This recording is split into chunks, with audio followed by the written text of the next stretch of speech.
Tonight from Morgantown, West Virginia for the 100th edition of a bitter rivalry known as the Backyard Brawl. Most people remember the 2007 Backyard Brawl as the night a dynasty ended before it truly got started. But what if I told you it was deeper than that? This is You Sure, Bro? Sports and Not Sports, a channel dedicated to exploring the deeper layers of the sports we love and the moments that live outside of them. And this is College Football Faultlines, a series that traces some of the most unforgettable moments in the sport's history.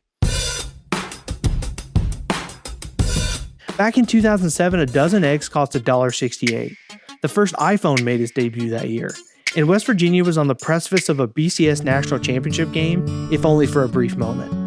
Ranked number 2 in the country, the Mountaineers entered the final week of the regular season as a 28.5-point favorite over rival Pitt.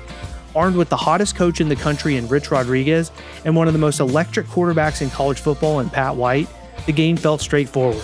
Win and you're in.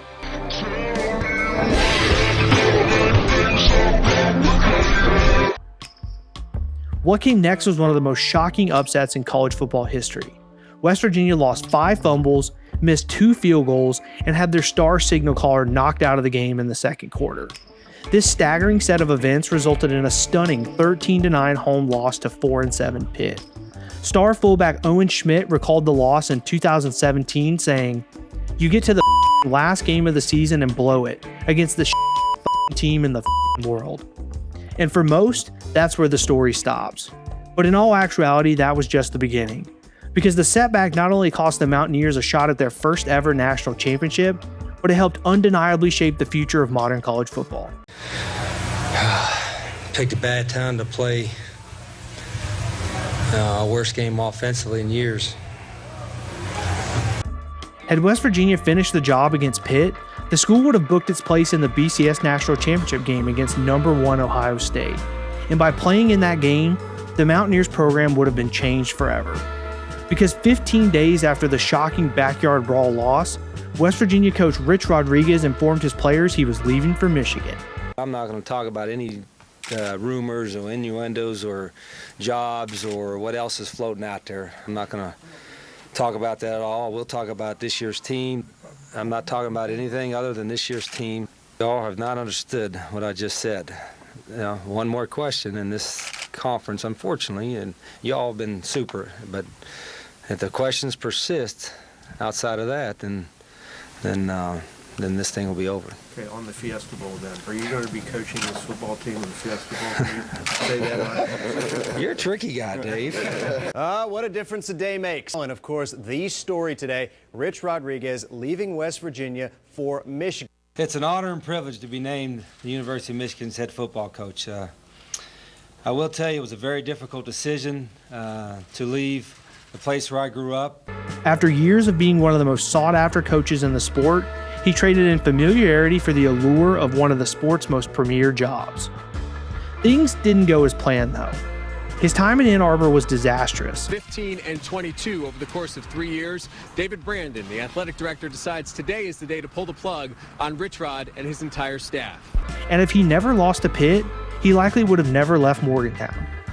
In this scenario, Rodriguez sticks around at West Virginia, runs it back with White, running back Steve Slayton, and OG YouTube god Noel Devine. Noel Devine. Well, he might not have a shutout, Ray. Devine to the 30. He won't go down. The turf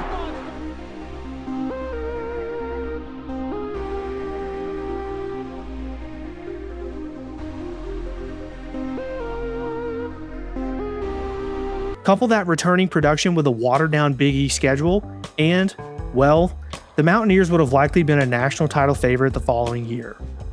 What came next was something no one could predict.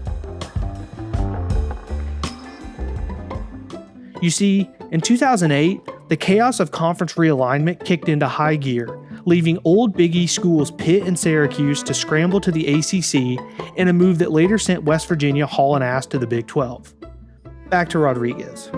If Rich Rod wins the 2007 title and turns down Michigan, the Wolverines likely turn their attention to Les Miles. Miles was in his 3rd season at LSU at the time, and later led the first and only 2-loss team to ever make a BCS title game. If the Wolverines had hired Miles, the Michigan football program would have been altered forever. The program would have never had to undergo a dramatic shift from a pro-style offense to Rodriguez's wicked spread scheme. And because in this scenario the Wolverines have a Michigan man at the helm, they likely don't have the same massive turnover they had with Rodriguez. Then what becomes of LSU? Would the Tigers have turned to someone like Virginia Tech legend Frank Beamer? Or Louisville's Bobby Petrino? What about former Florida coach Steve Spurrier, who grew impatient and accepted the South Carolina job a month earlier? Then came the sprawling recruiting ramifications. In the mid-2000s, quarterback Terrell Pryor was one of the most transcendent athletes of his time, and for quite a while, West Virginia was the favorite to secure the Pitt native services. When Rodriguez left West Virginia, Pryor removed the Mountaineers from consideration, prompting many to presume he could follow Rich Rod to Ann Arbor. By now, we know how this part of the story goes.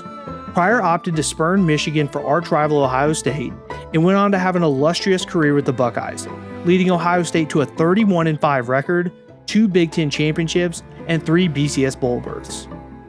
Then came the infamous Ohio State memorabilia scandal, with Pryor caught in the middle. For more, let's bring in our college football insider, Joe Shad. Joe, what were the items for Terrell Pryor specifically that he sold?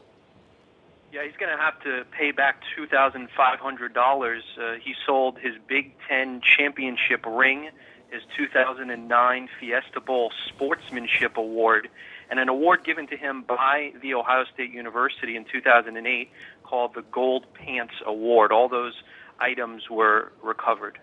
With just one season of eligibility remaining, Pryor left the university and was relegated to the NFL's supplemental draft, a far cry from the first-round talent he possessed.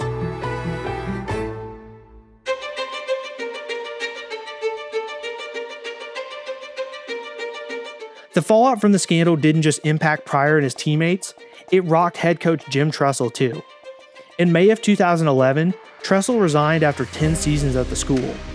If that scandal never happens, does Tressel ever leave? Does Urban Meyer never get hired? And does Meyer never take the Ohio State job, instead opting for another behemoth program like Texas or USC? In the end, it's easy to look at a 13-9 loss as just a box score, a bad night for a kicker, and a massive missed opportunity for a fan base. But when you trace the through line from a 28.5-point upset in Morgantown to the collapse of the Big East, the rise of the Urban Meyer era, and the modern geography of the sport, you realize that 13-9 wasn't just a score. It was the first domino to fall in college football's greatest butterfly effect.